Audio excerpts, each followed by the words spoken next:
Hello, welcome to the Art of the Neighborhood.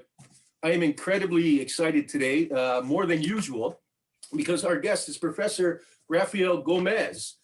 And if I miss anything during your bio here, please let me know, but it's awesome. So you've been a professor more than 12 years at the University of Toronto, full professor with a demonstrated history of working in the higher education industry, skilled in report writing, policy analysis, critical thinking, organizational development, and quantitative analytics.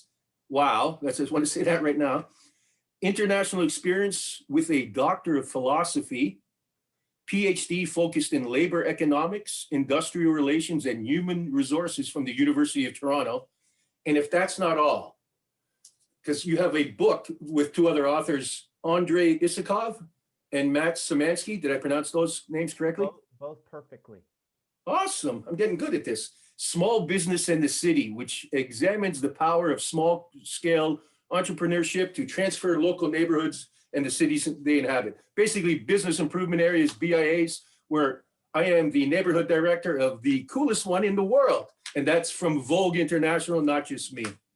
But before we get to all that thing, there's two things I do. Origin story. What got you into this kind of thing for schooling? When you're young, you said, I want to get into labor economics? Well, I took advice from mentors throughout my life. I was blessed to have people who took an interest in me, especially, throughout my life. My teachers were really important. Funny, because I think we're going to talk about education in a minute. Yes. Teachers were really important for me throughout my life. My father, too, he owned a small business. So that obviously left a vestige of my thing was so teachers encouraged me to study and then to study what I liked, but then also pushed me in directions that I didn't want to go. For example, I did get a master's in economics before doing my PhD in industrial relations. And that necessitated a lot of math, and doing a lot of quantitative work. And I didn't want to do it, but this professor who taught me in my first year at Glendon College, that's where I got my undergrad, nice bilingual college on Bayview. Hidden gem, by the way. It's like a liberal arts college that you'd pay 50 grand for in the US, and it's tucked away at Bayview and really? I was unaware of that, so that's thank you. It's lovely. You should go there, Rob. Sorry, it's the East End, so you're gonna have to come east to see it. It's okay. I just won't tell our members. Yeah. So he just said, do economics. It'll open more doors for you. It'll give you credibility when you want to make arguments that might be different from what you dislike. Because I want to do political science and that sort of thing.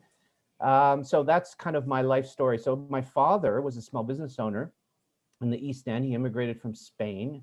When they came here, they didn't speak English. I was always fascinated. How did he survive? How did his business survive so many years? And I used to visit as a kid, and I used to see the neighborhood, very diverse. Scarborough, as you know, really diverse neighborhood, even back then in the 70s and 80s when I grew up. And there'd be neighbors that would come over, take tools from his, shop, bring it back. There was trust. There was social capital. Quick question. Sorry to interrupt. What was the shop? What did it sell? Oh, I'm sorry. Yeah, I didn't say that. It was a mechanic shop. So he owned a garage. He fixed cars. Here's an interesting detail. So Centennial used to be based there at Warden. In fact, the first community college in Canada. Oh, really? Was built in Scarborough by the Bill Davis government then, the conservative government, which was a real progressive conservative government back then. Bill Davis created the community college system. The first one was Centennial, 1967, or Centenary. It was based near my dad's garage. Turns out they were getting fleeced by the dealership when they were fixing their trucks. And this guy who managed the fleet of trucks for Centennial said, I'm tired of this. He noticed my dad had opened up his garage. He said, hey, could you fix this truck? Test it out.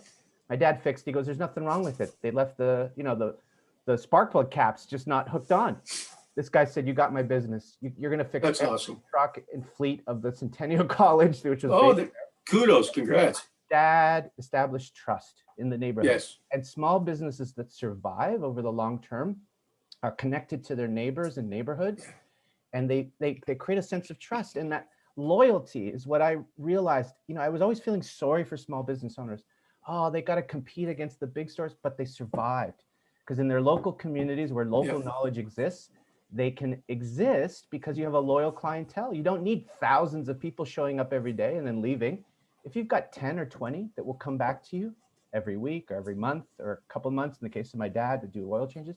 That's all you need. And that's what every community needs. So that memory, but it came back many years later. When I was living in London, I was working at the London School of Economics. So I've been teaching 20 years, Rob, but 12 of those back at U of T, yeah. Okay. And in London, I realized there are all these cool neighborhoods that are being promoted. Brixton, Hackney. When I was growing up, those places were like scary. They were like, protests, and you were told not to go there. But when I got there in London, these places were burgeoning and creating life. And you know who was creating life? Small scale entrepreneurs and cultural industries, and just teeming with ideas. I just thought, well, wait a minute, that's what my neighborhood was kind of like, although different. Scarborough and these sort of inner suburbs of the city and the kind of fringes of the city, not the core. The core is the same in any city, right? You're going to find the same franchises, the same big banks, but it's that extended part where you are in West Queen West, which I love, West Queen West. That Western fringe is where innovation happens, and the Eastern fringe and the Northern fringe. And that got the ball rolling. And that's when I wrote the book, Small Business in the City. And I connected it with my love of work and employment, because these people create jobs.